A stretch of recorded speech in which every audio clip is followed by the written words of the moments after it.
欢迎来到 NewsTT70，点击订阅频道，不要错过当天最热门的新闻。好戏长相思高开低走，拖后腿的不是演员。每个夏天都会有一两部古偶剧得到大众的关注，去年是《梦华录》《苍兰诀》，今年大概就属《长相思》的讨论度最高了。作为古偶剧《长相思》的配置，可以说已经拉满了。大 IP 做基础，作者桐华亲自担任编剧。桐华是言情小说影视化的代表性作家，他的《步步惊心》《云中歌》《被时光掩埋的秘密》等作品都已经被翻拍成电视剧，并且播出表现都还不错。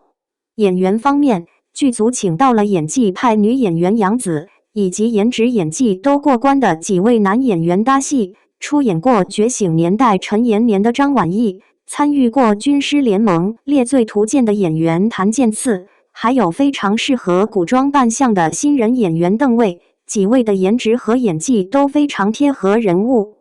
剧组也非常用心，为了展现书中清水镇的内容，不惜人力物力，花了7个月的时间搭建了一个2万多平方米的实景。也是在这里，书中的主要人物一一登场，开始各自的爱恨纠缠。笔者一开始也是冲着清水镇的剧情去的，女扮男装的杨紫让人眼前一亮，而剧情的发展也很有意思。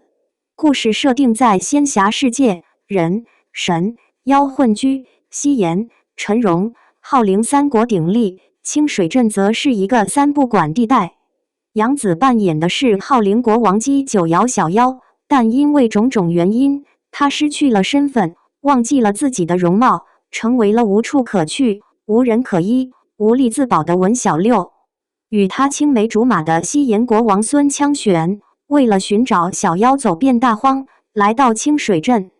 青丘公子涂山璟因被嫉妒成魔的哥哥所害，在清水镇被小六所救，自称叶17，不再顾念前尘。两人朝夕相处中，感情也慢慢起了变化。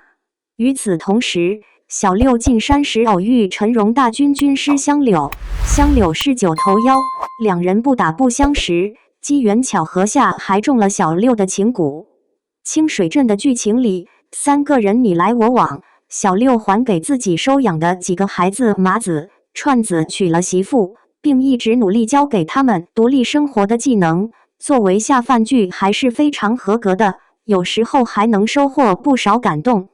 比如剧中，麻子爱上了风月场中的姑娘桑田儿，经过一番考察后，小六也同意了这门婚事。麻子没有什么学医的天分，但两人成亲后，桑田儿非常有天分并且热爱学医，于是小六转而教她医术。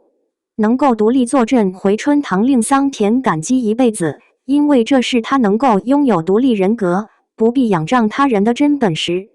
不过，剧情离开清水镇，小六恢复身份做回小妖后，口碑却开始急转直下，原因无他，人设崩了。剧中的世界，人、神、妖虽然同处于世，但跟现实一样，总归是你看不惯我，我看不惯你，就等一个大一统时代的来临。而女主和3位男主角，自然是推动大一统的重要力量。按照清水镇的铺垫，小六是一个追求独立的大女主，九尾狐涂山璟是这个世界的钱袋子，换句话说，非常聪明，善于算计。枪玄则是隐忍蛰伏多年的政治家，香柳应该是全剧武力值担当。离开清水镇后，这些人都要正面相遇，到了所谓开大招的时间。首先，第一个观众期待已久的高光场景，应该是小六换回女身，重新变成小妖，但是呈现出来的效果却不尽如人意，没有惊艳的感觉。接下来，小妖做回浩陵国大王姬的仪式上，造型也比较一般，少了一眼万年的感觉。其次，除了造型没跟上外，剧情上也很难叫人满意。观众的期待值已经被拉高了，期待看到几位主角心智谋略上的极限拉扯，结果一个个强行降智。比如涂山璟因为身负婚约，无法和小妖立地成婚，因此约定要求小妖给他15年的时间。